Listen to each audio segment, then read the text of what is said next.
Right. You're gonna still need to like play your title card. Right now, it's at the countdown timer.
Hello, everyone, and welcome to In Time. With me, my name is Nicholas Lamar Soutter, and with me, as always, is Ansgar Odinson.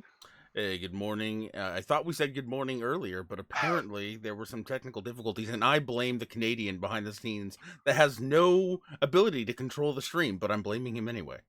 Yeah, we're gonna. Well, actually, I'd like to thank Dave McGinnis for pointing this out. So this is Groundhog Day for us. We are now doing the stream for the second time. It appeared like we were live. We did the stream, and about 10 minutes into it, 15 minutes into it, our producer's like, hello, it doesn't look like you're live. So we're now doing the stream again, but we are also going to blame him for it. It's not really his fault. Well, it is really his fault. That's just a technicality. We're going to blame him. So Blame um, Canada. Blame Canada always. That is our official policy. I wrote up a thing. I'm not kidding. I wrote up and published a document. Our official policy is all mistakes on In Time belong to Canada. If you don't believe me, please join us on our Discord, and you can find it there. We do have a Discord, also a Patreon if you want to be a patron of the show, and please also, we are monetized, so you can do super chats. This is actually an extraordinary day. I think people are underestimating the magnitude of what has happened now, and we have discussed this and have reached the conclusion that the official position of In Time now is we are calling it. We are making a prediction. Donald Trump will be impeached. He will either resign or he will be impeached, but it's going to happen. There's no real way at this point to credibly argue it will not.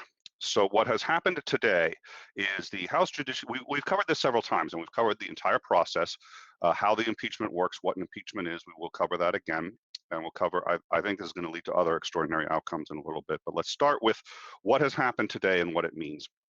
So today, the House Judiciary Committee, which is a small committee in the House of Representatives, has officially kicked up to the full House 2 articles of impeachment. The first article is that the President of the United States abused his power for his own enrichment. The second article is that the President has obstructed Congress in its investigation.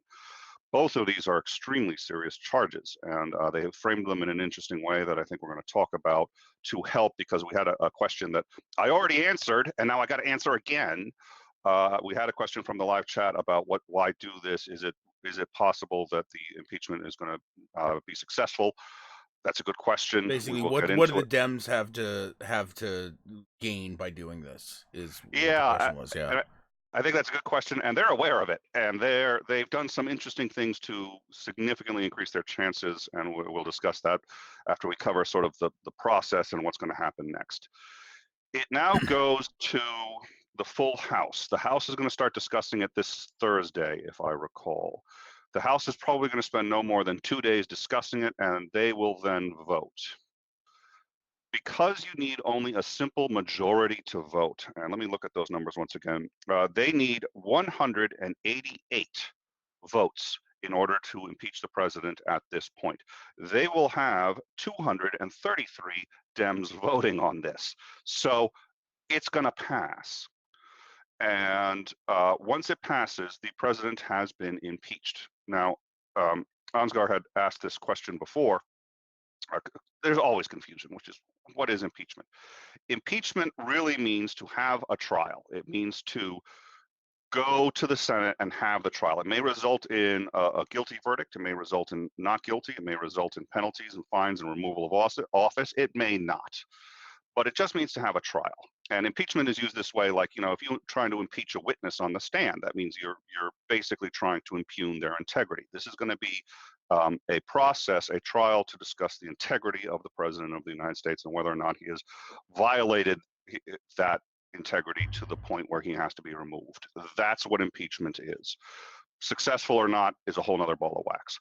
So all we need to have an impeachment and make him the, I believe, third president in U.S. history to be impeached, all we need for that to happen is for the House to vote. They will probably do that next week, and there is no way they're going to vote no. Yeah, it's a really low bar. What did you say? It was 200 and some odd Dems, and they only need how many votes? There's 233 Dems, 233, and they need 198. Yeah, that is a really low bar. A number of them could come in sick, and it's still gonna, and nobody's gonna miss this vote. Nobody's gonna miss this Right, vote. and for the most part, this is probably going to be one of those ones that people vote along party lines. For the most part, it will.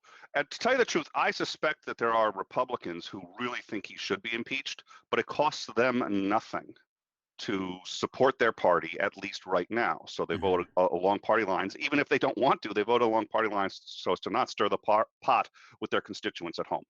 Right, because their vote won't be the deciding factor anyways. So why bother? In politics, you have to a little bit play, risk versus reward. Yep.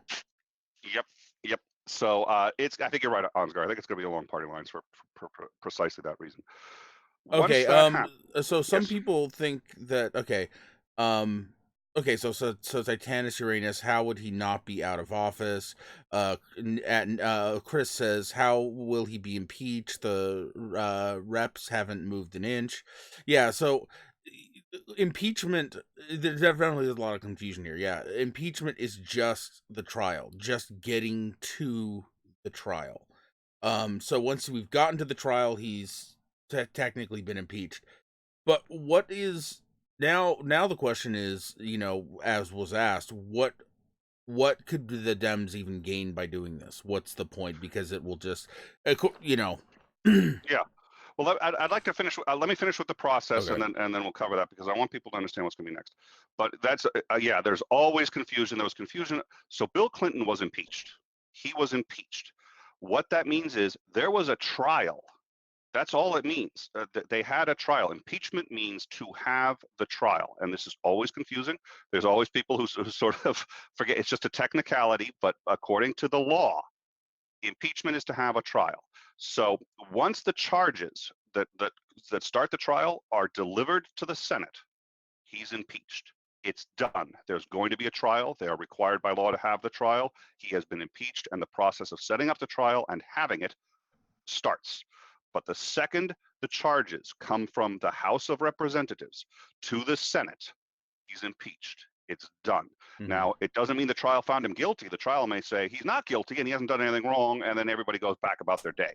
Or it may say he did horrible things wrong, but we don't think it rises to the level that he has to be removed. Now, that's what people usually think impeachment is. They think impeachment means to remove him from office. No, it just means to have the trial. Bill Clinton was successfully impeached. They had the trial. The conclusion was, in fact, that he was guilty. But the crimes weren't sufficient enough that they rose to the level that he should be removed. so they didn't remove him from office. Right. But he was successfully impeached. So I think that's an important distinction, and that's why I know people hate it. I'm like, this is the process, but you have to understand what the process is, and that helps you understand why this is so significant.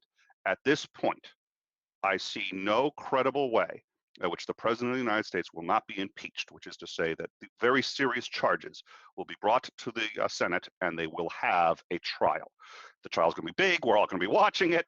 There's a whole process, and there will be an impeachment trial to determine A, is he guilty, and B, if he is, what do they do about it? And they really actually only have three options. They can do nothing. They can say, yeah, he's guilty, but it's not to the level that we do anything about it. B, yeah, he's guilty, but we'll censure him. We'll say naughty, naughty president and leave it at that. Or C, they remove him. Those are the only options they've got. Oh, I didn't know that If there they were find him guilty. multiple options other than I didn't know the censure thing was even a thing. Well, technically it's not, but really it's an unofficial option, because what they do is they just do nothing, but then they censure his ass, they put it in. They put it in the actual declaration of why they put the censure in. So it's not officially a thing. They just say we hereby censure because you're a prick and we don't like you. So what's going to happen next? And then we'll go on to the rest of the stuff. The House it's going to get kicked up to the full House. Well, it's already kicked up to the full House. They're going to start deliberations Thursday.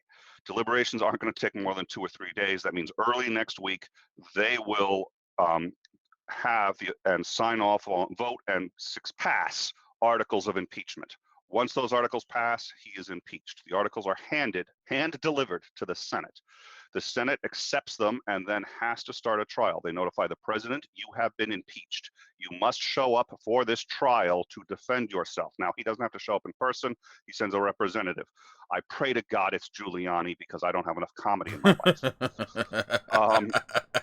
Can you imagine what the late night shows would be like for the entirety of the impeachment process? Oh my God. So he sends a representative. They contact the House and they say, we are having a trial, as you have insisted.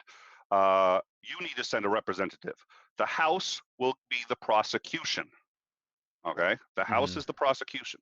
The president and whoever is his representing him is the defense. Okay. The jury is the Senate. They decide. Now, they get to ask questions. Most juries don't get to ask questions. They will ask questions. They will deliberate. They will examine the evidence. They get to do a whole bunch of stuff, but they're the jury. The judge is going to be the Chief Justice of the Supreme Court, which in this case will be Samuel Alito. So he's going to preside over it, and they're going to have a trial. Here's the problem. In order to successfully impeach him, to find him guilty, you have to get a 2/3 majority vote. And the Dems don't even have a majority. They have 47. They have 47, and they would need 76, I think is the answer. They need 76, and they've only got 47. That means they have to peel off Republicans. How on earth are you going to peel off Republicans? Well, you're going to have to make a couple of very good arguments, and you're going to have to appeal. The biggest thing with the Republicans, a lot of Republicans really despise Trump, but they know that their base loves Trump, and that's the problem. That's why they support him. That's why they basically do whatever he says, because they want to get reelected. Any one of them that isn't up for election in the next cycle, because their term is 6 years, that gives them a lot of time to rebuild if they decide to vote against Trump. So a lot of them, any one of them, but that's only going to be 1/3 of them. 1/3 of the Republicans aren't up for election for another 6 years. So, well, really 5, but at any rate, so they have options. These two charges were brought about in a very interesting way, and one of the things that the House said was they are not even pleased about having to do this. They have tried to work with the president. They've tried to gather information. And one of the things that the president's defense to this was, you guys need to get all the evidence before you start, and they haven't.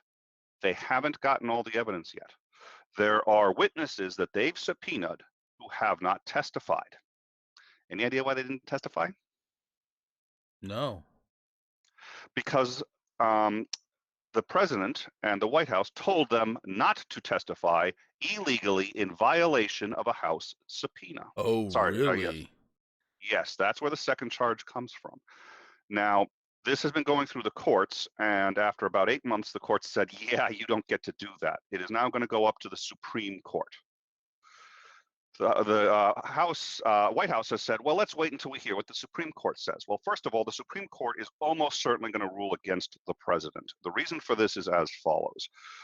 This is a subpoena. This is a legal order. And while the Supreme Court may be balanced Republican, may be balanced conservative and towards the president, they have one loyalty above that, and that's the judicial process. We've already And they do seen not them. We've already seen them side with the judicial process over the president before. Yep. They're loyal to the president, but they're loyal to their own branch of government first. And what the president is saying is, I can ignore the judiciary and I can ignore subpoenas and I can ignore the legal process. Oh, no. The Supreme Court usually does not like that. And that's why it's set up this way, is so that they will protect their own branch over their party. So this is not just a war over the president did something bad. This is a war over. This is a power struggle between different branches of our government, really. Yes. And that's why we have three branches, is to allow for this kind of power struggle and to allow a third party to intervene. And that's what the judiciary is doing. And they're usually siding not with the Dems or the Republicans. They're not siding with the House or the president. They're siding with themselves. They're siding for law and keeping their own power. But it's the Dems who are using that power, the power of the judiciary, to get what they need against the evidence. Against the president. So they're going to protect that. And that's what's been happening. And that's probably what's going to continue to happen. So the White House has said, let's wait until the Supreme Court rules on this. Well, the problem is, first of all, and they've pointed out a couple things. They said, well, once this succeeds, they're just going to come up with another excuse. And they keep coming up with excuses.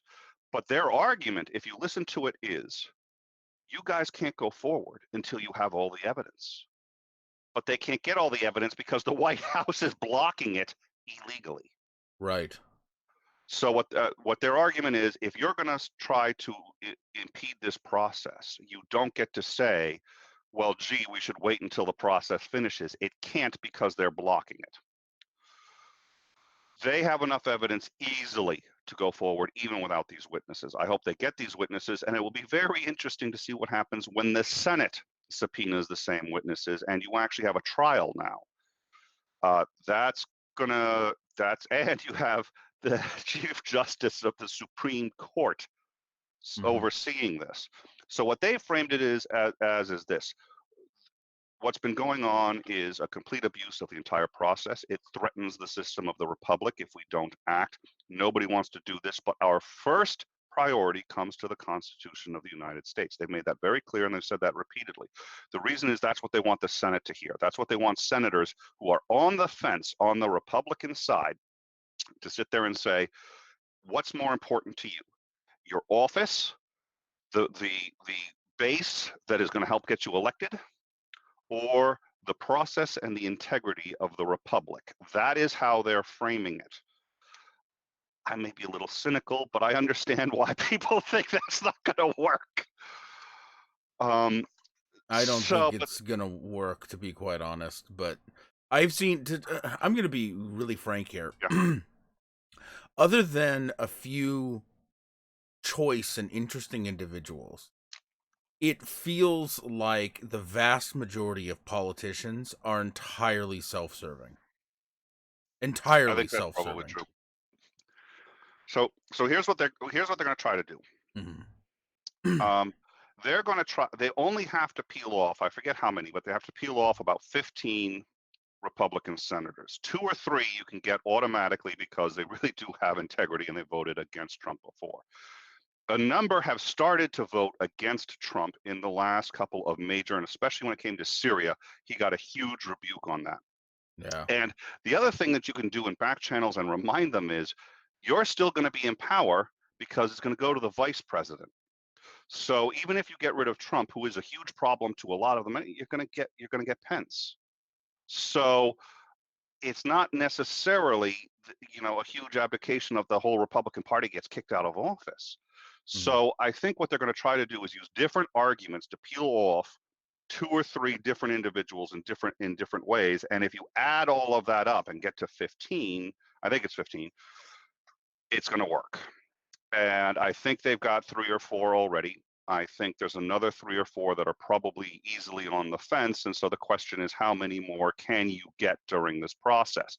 This is why they've been very worried about optics up until now and how they frame it. They're actually targeting, in most cases, not even the Senate, they're targeting the voters of the Senate, the people who have been getting them into office, because if they can change those numbers and if they can expose enough of this that people start to say this is really terrible, and if they can frame it that way and say, how would you like it if a Democratic president was doing this? And by the way, we will be in office again. So do you Hmm. want to set the precedent that this is okay? Because we're going to be in office. What do you want us to do when that happens? If they can frame it that way, move the needle that enough senators in moderately conservative districts start to say, I can vote for the impeachment, all they have to do is hit that 15 number. That's what they're trying to do. Do you And th- it's do you a think it's credible shot. doable? Do you think how realistic do you think that is? I think the chances of success are between 30 and 40%, which Okay. is much higher, I think, than most people think, but I think that that's just at looking at it right now. However, I think there's a possibility he's going to resign. Hmm. And I think what he's going to do is frame it as, it's like, I'm not going to play your stupid games. I'm above your games. If I've been helping this country, I've been making it better. And look, the Dems are I'm done. Until somebody deals with the Dems, and hope to generate this huge backlash against the Dems. You made our poor president quit because you questioned his integrity when everybody knows he's just the great. Well, Yeah. I think he's going to try to well, spin I that mean, narrative. the Republicans in general, especially Trump and a lot of Trump supporters, I've noticed the way that they have framed this is that they voted in, they got their vote, they voted the Yep. president in, and now the Dems are just trying to subvert the vote. They're trying to get their way while, basically throwing away what everybody voted for. They're trying to subvert the process, you know. They are, which is why because I noticed that when they dropped the charges, one of the things that they said was, "We are fulfilling our constitutional obligations. We are Right. required to do this when the Constitution has a specific um, measures for this." Now, so here's the interesting things, and this is where this is going to start to get ugly if he doesn't. He's got a lot of big problems people haven't considered.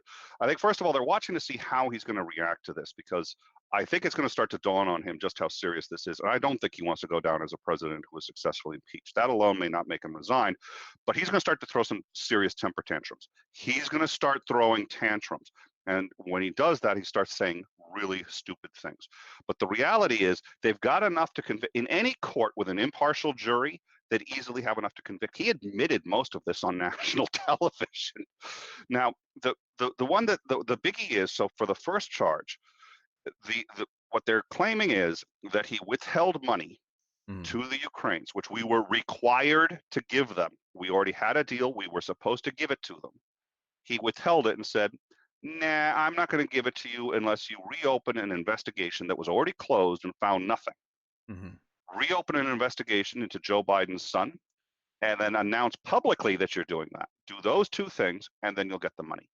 Now, the only possible reason he could want that is for political gain against his opponent. That is staggeringly illegal. I mean, he's withholding millions of dollars in aid to a country we owe that aid to, unless they help him attack his Right. adversary, his person. You cannot, and no Republican would want I mean, imagine if Obama was, trying to find ways to attack McCain and other candidates and subvert them and make them look bad, and he was using the presidency to do that. The Mhm. presidency is about the United States. It's not about the person holding it. You're not allowed to do that. So that's the first thing. And then the second thing is, he has told a number of people, he's told people to lie. He's lied. He's told people to not answer subpoenas and to ignore subpoenas. So he's encouraged people to break the law. And the executive branch, the sole responsibility of the executive branch is to enforce the law. Right. The judicial branch Mhm. interprets the law. the legislative branch creates the law, and the executive branch enforces it. He's been doing the exact opposite. He's been encouraging people to break it. That's just stunning. So these are the two. Now, here's the thing. When the Mueller report came out, it was very clear that he thought the president should be impeached based on what he found, but he is not able to make that recommendation. So he didn't make it officially, but it was clear that that was his argument. Republicans said this is a vindication. The Dems said, "Wait a minute, you're not reading the subtlety here," and he has said as much. But even if Congress doesn't act, one of the things that Mueller did, which was really cute, he worked with the state's attorneys general in all the states that were involved in this. That includes New York, that includes Washington, D.C., and that includes Virginia.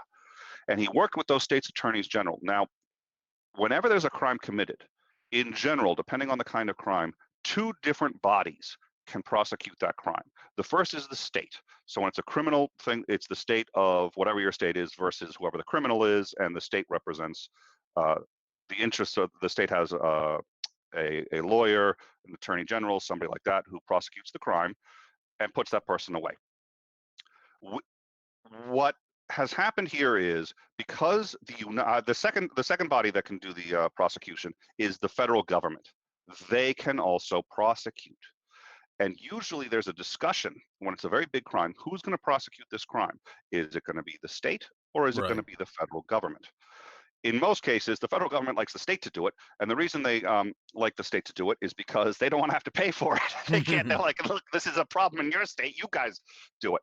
But if the state either doesn't want to or doesn't have the resources, and in some cases, depending on how the crime is, so that you don't violate the double jeopardy law, sometimes if the state fails, depending on how the federal government does it, the federal government takes another whack at it from a different view, from a different set of charges. Well, also sometimes you have people that commit crimes across state lines. You know what I mean? Yep. You know, they've committed. You know, let's say they set up a crime syndicate and it's in multiple states. Then the feds definitely take over in situations like that. That's true. Yeah. That's true, because no one state has jurisdiction. So here's the thing. When the decision by the federal government to not prosecute came out, and they could still change their mind, but it looks like right now they're not going to. Why aren't they going to? Because he's in charge of the federal government. The states still can prosecute. The states still can prosecute. And Mueller worked with the state's attorneys general. So each state has all of the evidence they need already. They're good to go. He has violated laws in Washington, D.C., in Maryland, and in New York. They have been waiting for an opportunity. Likely, they've decided, look, we probably can't prosecute him while he's president. So the second he's out of office, he might get prosecuted. I think he's going to get hit by 2 or 3 different states. I'd say there's an 80 to 90% chance as soon as he's out of office, he's going to get hit with serious charges from 2 or 3 different states. They're good to go. They have all the evidence Mueller had, all of it. He shared it with them completely. They've got it just in case, and in case he tried to pardon himself, because he can pardon himself against federal charges. He can't do it against state charges. He is not immune to state charges. That is correct. So they were more worried about pardoning, that he would pardon himself, pardon his son. Okay. He's immune to federal charges. He's not immune to the state ones. So what I think we're looking at is, if he bails on office, which I think there's I'd say there's about a 50 to 60% chance he's going to bail on office, and that he's going to do this as a, you know what, I really tried to fix things, and they're trying to destroy everything. You're not worthy of my time. Right. Kind of thing. Leave. He does seem to care more about the way he's perceived than what he's actually getting done. So So I have a question. So Please. Kind of 2 of them really. Well, actually, I've got a few things you can maybe cover kind of all at once. We've got first of all Chris here, who asks, can Trump refuse to testify for the Senate as easy as the witness did in the House intel hearings? So yes, he can. Easier. Oh, It's easier. All right. easier for him. It's easier because they can't subpoena him to testify against himself. So they can't issue him a subpoena, so he can refuse to testify, and it's not illegal. The ones who Okay. testified in the House, that was illegal. So Got it. that was completely illegal. All right. So as like, somebody who has really no power over this whole process, right? Why should I be tuned in? Why should I care? Why shouldn't I? Why should I, be up on this when I can just say, hey, listen, the government's doing what the government should do. They're doing the process. Whatever. What's my investment in this? Well, well, I think there's a couple. I think first of all, whoever's president of the United, I think it's worth understanding the process first of all, Hmm. because I think that allows you to engage and allows you to be aware of what your representatives are doing, which I think is probably a wise idea. I think whatever happens, one of a couple of different things is going to happen. Nothing. Maybe nothing happens. I think that's worth noting if nothing happens, actually, because I think this is serious enough, and I think people should be aware of how serious this is, so that if nothing happens, they're aware of that. He could quit and or be removed. That's going to put Pence in office. That's huge. I, at this point, it's going to become a very big show. I think Hmm. starting next week. I think the impeachment trial isn't going to start. It's curious as to when the impeachment trial can actually start. The Senate may drag its feet, but it's going to start reasonably soon. And I think it's worth noting because I think you want to understand how your party and or the people who represent you are going to be operating in this theater. And I think if the president is allowed to get away with this, it is going to send a message that a president can get away with just about anything. And I think that's something all of us have a very strong interest in avoiding. That's Right. the first step to having a president who can ultimately end up deciding to kill people. It's like, well, it was in my way. And we're a ways from that, but we're starting down that road. Is the president subject to law? That's the question. So the next one is, let's say I was a Trump voter. Pretend I was a Trump voter for a minute. Yeah. Um, why convince me that this is a good thing, that this process is happening? You know what I mean? Like, why should I be glad that this? Why shouldn't I be pissed off? You shouldn't be pissed off for a couple of different reasons. First of all, if he's actually guilty. And as a Trump supporter, I understand you think that that's unlikely, but people thought that of Nixon. People thought Hmm. that, and even when it was determined that he was guilty afterwards, and he basically admitted to it on national television. You know, if he's guilty, this has to be addressed. This will address it.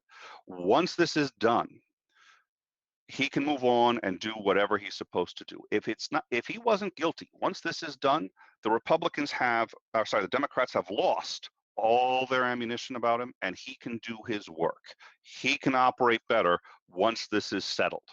If he is guilty, don't you want to have that addressed? I mean, it would be disappointing as a Trump voter to learn that the guy you voted for was guilty, but that's important. And we all get disappointed. We were all disappointed with Bill Cosby. But Yeah. sometimes people aren't who we thought, and we need to figure that out. So this process will reach a conclusion. And if the Dems don't get a second bite at the apple with these particular charges, so it's done. If he's found not guilty, imagine how much more work he can do now that the Dems have had all the wind taken out of their sails. So it's good to get this Well done. said. So, the next one is, I'm gonna slightly rephrase Badger's question because, he says, do you suspect, that if the, um, impeachment fails to remove him from office, that it might make him more likely to be reelected? Yes, yes, I think it will. I I think don't that's think there's been much you can do. demonstrably shown that it's almost guarantees a reelection. I would say though that it's worth it. Even if it gets him reelected, it's worth it to hold the office accountable. And yeah, yeah. Uh, Titan Uranus says if during the trial if the trial uncovers evidence of crimes by Pence, can he be arrested as the VP's powers are not as strong? That's a really good question. Okay, let me think about this for a second, because there was another interesting, and I had this debate with someone. Technically, there's an argument that he's not in the executive branch. He's actually in the legislative branch. Oh, really? I don't agree with that, but it's a damn good argument. Um, it's a damn good, and if that's the case, all of a sudden he's changed. I haven't thought about that. I would need half an hour of just sitting down there and thinking about that. The VP has one requirement and two powers. The one requirement for the VP is he has a pulse. And I'm not kidding about that. It's like there are requirements for being president. There are no requirements for being VP. So you could actually elect a dog into VP. Yeah, you could actually. You couldn't elect Technically. a dog into president. Yeah, technically you could. You couldn't elect a dog into president because he Mhm. has to be of a certain age. He has to have certain citizenship requirement. None of those requirements are actually listed for the VP. Now, he wouldn't be able to become president. So if the president of the United States were removed from office and the VP did not meet those requirements, he couldn't become president, and it would probably fall to the Speaker of the House is next. Yes, Speaker of the House would be next. So he wouldn't be eligible to fulfill his obligations. It would go on to somebody else. But there's actually no requirements for being VP except a pulse. You have to be alive. I'm not kidding. I mean, that's just like, it has to be a living. I think it does say person, so probably it would have to be a person, but it's cute. I'm curious if, but at any rate, I guess you go to trial to define personhood. I mean, if you could possibly win that one. I know a chimpanzee that could do a better job than Trump, so let's figure that one out. All right, anyways, continue, please. Okay, so the only requirement is that he have a pulse. He has to be a living person that is capable of fulfilling his powers. He has two powers. The first power is he is considered technically the leader of the Senate. Now, he doesn't actually have any other powers as the leader of the Senate. I suspect he could actually vote if he wanted to.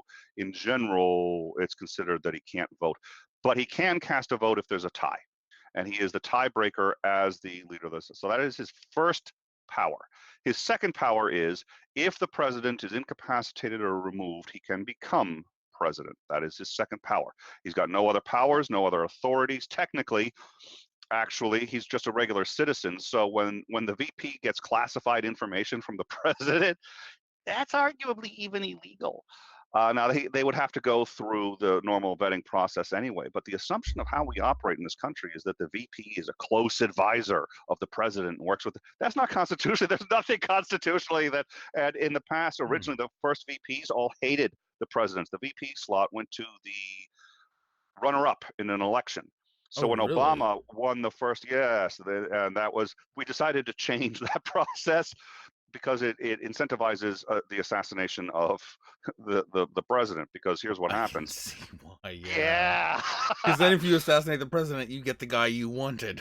You got the guy you voted for. Yeah. Okay, yeah, I can see where that could create a bad incentive. That was a problem. And because they had no other powers, because they weren't empowered to help the president or do anything like that, the president could just kick them out of the, like, no, you're not allowed in the White House. Screw you. You can't, you're not coming to briefings. You're not. So the powers that they have really is kind of customary and understood, but it's not written down anywhere and it's not codified. So when the vice president comes up and goes to the chief of the NSA and says, I'd like you to do things this way or do things that way, technically he can't actually do it. Now, he does do it because he knows he's probably speaking for the president and they have that relationship and they operate together. That makes the presidency more powerful and more effective. But technically, that's not technically, that's just a custom. That's how we do things. And I agree with it, but just so you know. So could Pence, ostensibly Pence doesn't have any of the protections of the White House and the powers of the vice president, and the vice president's role is outlined in the executive portion of the Constitution. So this is why at one point Dick Cheney argued, I'm not part of the it's in the legislative portion. So he said, "I'm not part of the executive branch. I'm part of the legislative branch." So when they were talking about the bounds of the executive branch and how he had violated the law because he broke the executive the bounds of what the executive could do, he said, "I'm not executive. I'm legislative." And it's like, no, you're executive, but all his powers are outlined in the legislative branch, all of them. Interesting. So that's an interesting argument. At any rate, I'd have to think more about what Maybe could answer he that could one in he Discord. So if you're looking for an yeah. answer to that question, check out our Discord. And Nick will drop his best, his best estimate at an answer, because I'm sure there's no for sure, because it would probably go to trial and it would get, you know, debated. But he will give you his best answer in the Discord in the on topic room discussion thread. So Yep, let's do that. check us out there. All right. Oh, go ahead. Well, no. So, I mean, I was gonna. I think we're getting close to sort of ending this and why it's significant. But if there are any other questions, let's hit those first, and then I'll try to sort of wrap everything up into a nice little package where we understand exactly what we're talking. This is really quite. This is the third time, I think. Third. Mhm. Oh God, I got to get the numbers right. That Third a president, impeachment. Yeah. the third impeachment in the history of, and the other two failed. The other two did not remove the president from office. One was Johnson, that failed by one vote. I forget how much Clinton failed by, but it was significant. Uh, Yeah. and who knows what's going to, but this will be the third. Hmm. So it's, any other questions, and I'll wrap it up. Did you want to, real quick? I know we had some other politics news. Do you want to just quickly tack it on to the end here? I think that's a good idea. Tulsi Gabbard says she will skip the Democratic debates. I don't know how or why or what grounds she's skipping that on. That strikes me as rather an unwise idea. And I think Dave McGinnis had some Yang information, but quite frankly, I can say that anytime and it will probably be true. Well, the Tulsi thing, from what I understand, she's going to be skipping the debates because, okay, she was originally a big time supporter of Bernie, and when the DNC screwed over Bernie, let's be frank, they screwed over Bernie Oh yes, they during did. the primaries. She was one of the first ones to speak Mm. out against the Dems. Right now, she sees the same thing happening to both, in her words, to both Yang and herself. Right. Hmm. Yep. And so um she actually flirted with the idea of actually leaving the DNC back when they screwed over Bernie. And so now in this one, she's saying she's seeing the same patterns kind of repeat themselves and people getting screwed over by the DNC. So even if she qualifies, she says she's going to be skipping the debates, basically out of protest.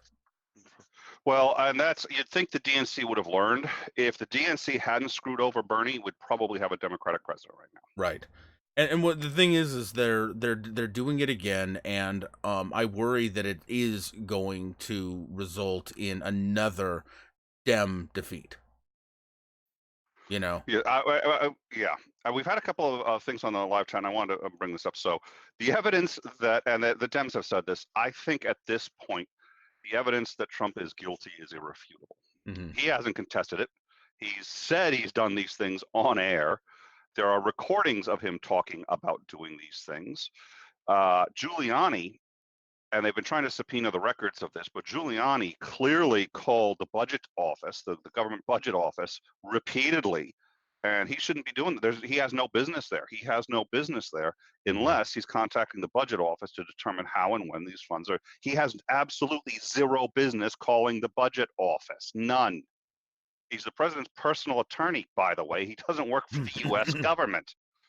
So why is he calling the U.S. budget office, and why are they listening to him unless he's operating not on behalf of Donald Trump, but on behalf of the president of the United States? Because those are two different entities, depending on. Right. And the office so, is separate from the man. yep. So he seems to have, despite not being a government attorney, despite not working for the government, despite probably not getting a paycheck in any sense from the government, he was operating on behalf of the government, calling the budget office. Why? The evidence that this happened and his guilt it's irrefutable. It happened. He's guilty. The question is, does it rise to high crimes and misdemeanors? I think if you think it hasn't, I would like you to hop into our Discord and tell me who your supplier is, because whatever you're smoking is some pretty good stuff. Oh, come on, that was funny. Oh, fine, fine, screw you. I just sat there. How deadpan can I be? How deadpan can I be? Just to I like fuck with you. Mikey's just like, I love how he goes, I can always tell when Nick's about to tell a joke because it becomes very serious. Like, yeah. So I think he's guilty. Obviously, I have no doubt it's high crimes Well, easily. let's face it. But Trump's defense has never been I didn't do it. It's always been, well, what of it? never. Well, what of it? Yeah. So, Yeah, no, yeah. what's your point? What's your point? And well, and they said that when they dropped the charges, they said basically what he said. They said, quote, his response is to get over it. That was actually that's what they said during the release of the Judiciary Committee's findings. So, Intrigued Feline has my back. Intrigued Feline always has my back. That's why cats are the best. No, it was funny. I just thought it was a lot more funny to just stare at you as if you had said nothing and wait for you to react. Oh, good. Thanks. Thanks. Love you too, bro. So, I think. I don't think there's any question. I think this is going to come down to, and it usually comes down to politics. It almost always comes down to, but there's sometimes you have to put the country first. This is going to come down to, are the Republicans willing to do that? Because, and they know that. The good news is the Dems know that. If you look at how they frame, and they said something else too. They said, so first of all, they said the biggest problem, and this is true, you cannot allow and in any situation, and we're talking really criminal acts, and this is a legal procedure. So it's very much, like I said, there is going to be a jury, there's going to be a judge, there's going to be a prosecution and a defense, and they're all handled by the different parties going into this impeachment.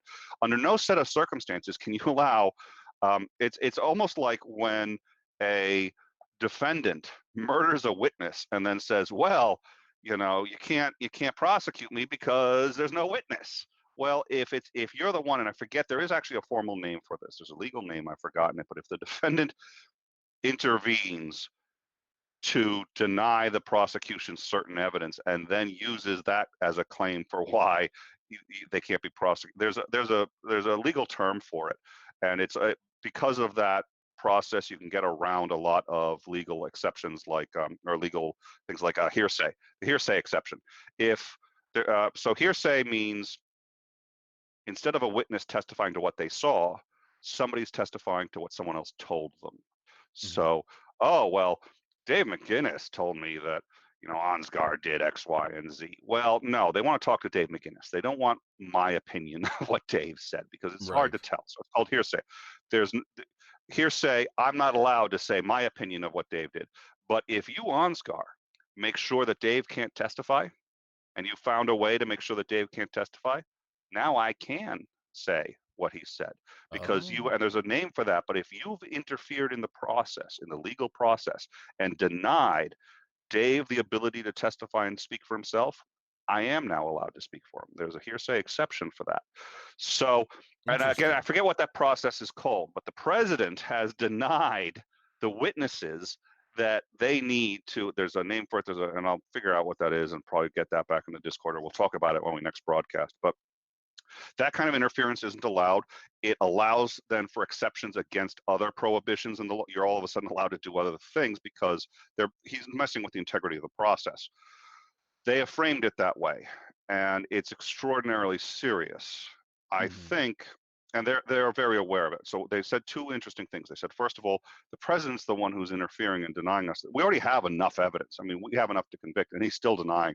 Which means I think there's a lot more they can get, and he's guilty of so much. And by the way, there's still federal emoluments charges coming up against him in federal court. This is the first of so much he's about to get hit with.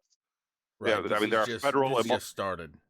This has just started. This is you are about to see, I think, an unloading on him starting once the trial process starts, especially in order to change the optics. You're going to start to see leaks about the federal emoluments clause, which I always thought had enough legs to get him impeached. I thought that Mhm. was probably what was going, and he is actually getting hit on emoluments just for this, not for his hotel. I thought he was going to get hit for his hotel. There's money laundering charges that are absolutely credible, and I think could get but it's all going to start to come out. It's already out there, but it's, I think, all going to start to coalesce. So the two things that they said was, first of all, he's using the argument that we haven't talked to all the witnesses as why we can't go forward, but he's the one denying us talking to the witnesses. So that's not a valid argument. And they used another one, which was a Martin Luther King Jr. argument. They almost framed it like him. I was like, quote him. It was such a great quote. They said, well, they keep saying that in order to do this right, we need to wait, we need to wait, we need to wait. And if we wait, we just keep, we'll wait forever for too long, and he'll be doing all these crimes. And so it's just permission for him to keep doing crimes. Well, what Martin Luther King Jr. had said was, justice delayed too long is justice denied. And so what they're saying is, look, the argument is, don't do anything yet. Let's wait until it's a better time. If you keep waiting, he'll be out of office just because he can't get a third term. Yeah. So that's why they're going now. I think they framed it well. It just by what I've seen and heard of the release, I think they're aware of all the objections we've covered, and I think they are explicitly attacking those objections and trying to get over it. And they have taken, I think, their best shot at success. I think they know what this was well planned. This was well thought out. It will go to the House Thursday, the full House. The Judiciary Committee has ruled. It will go to the House on Thursday. Next week, they will pass it. It will then be an impeachment. The impeachment will go to the Senate. They will start the trial. They will notify the Chief Justice of the Supreme Court, we need you. There's about to be a trial. They will notify the House, we need whoever is going to be representing the prosecution to show up. They're going to notify the president. You're going to have to send a representative, and they will have a trial. I don't remember. There are guidelines where they have to have it within a certain period of time. They can't drag their feet, and they're not going to be able to use holidays or exceptions. So this is going to start to go forward. And there's probably going to be a lot of leaks. There are people who've been waiting on negative information about him to leak it now. And there's going to be a massive assault, not actually to try to sway the Senate, but to try to sway their constituents so the Senate feels empowered to do this, because a lot of them do want to get rid of Trump. A lot of them would prefer Pence anyway. So all they have to do is carry over about 15 Republican votes. When I say that, it makes it sound easy. I know it ain't easy, but they That's don't not have to easy. get all of them. They just have to get 15, and that's what they're trying to do. So I'll ask one last question before we wrap it up. So, Please. a disillusioned liberal like myself, and I am a disillusioned liberal. How do the Dems, I should say, re-engage people like myself? Because right now, I look and the Republican Party certainly isn't the place for me, but I am certainly not inspired to vote for the Democrats. And I'm the kind of person who is a vote on principles guy, right? Like I'm willing to quote unquote throw away my vote to vote for someone I actually agree with. But I haven't been engaged by the Dems for a long time, and I know there's a lot of disillusioned liberals like myself. How do the Dems make us care about any of this? Because I mean, what was it? It was South Park, that really framed how I feel about this. Well, it's between a douche and a turd sandwich. It's always between a douche and a turd sandwich. The wisdom of South Park. Yeah. Well, I can tell you how they do it in terms of how they frame it and what they say. They say, look, we're trying to be better. We're trying to, and really it's all hands on deck right now. We need this help. You hate Trump. We need your support. We need your help. We're sorry. We'll try to do better. That's the way they frame it, and that's what they say. That's going to work for a number of them. That's full of shit.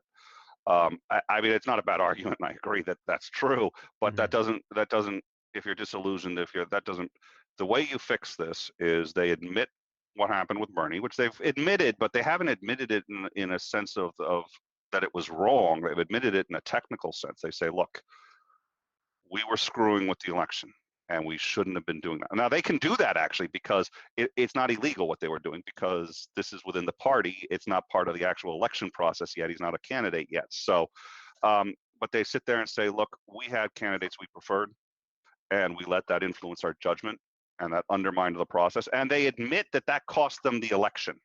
Mhm. And they say, this is why our values really should mean something. We violated those values. We're sorry. And if, by the way, Bernie wouldn't have been the best candidate and we elected him and he lost because of that, we still should have done that. That's the right thing. We have not followed through on our own values. We know that now. We'd like your help holding our feet to the fire. Come join us. That's how they do it. That would sell me.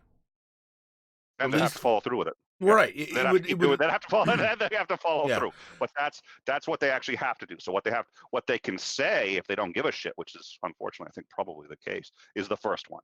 If Mhm. they do give a shit, they do the second one. No. Fair enough. All right. Well, vote libertarian. Yeah, not gonna happen. Sorry. Well, I would like to remind our viewers there is a candidate for president. He's graced us. He's in our live chat, which I really appreciate it. I like it when we have big names in and we've got a lot of people. So Tony Designs is a candidate. We nominated him. I think there was a big thing. Now we personally don't like him. We keep trying to get him booted from the chat, and mods keep letting him back in. I don't know what's going on. There's something subversive going on in time, and we're going to try to deal with it. But he is a candidate, and I'm sure he'll come onto our Discord and talk about his candidacy, whatever his platform is. But that we established that one a while ago. Now, when major libertarians started honestly debating whether or not private entities should be allowed to own nuclear weapons, and whether or not privatizing adoption would fix adoption issues, I went, yeah, I'm sorry, no.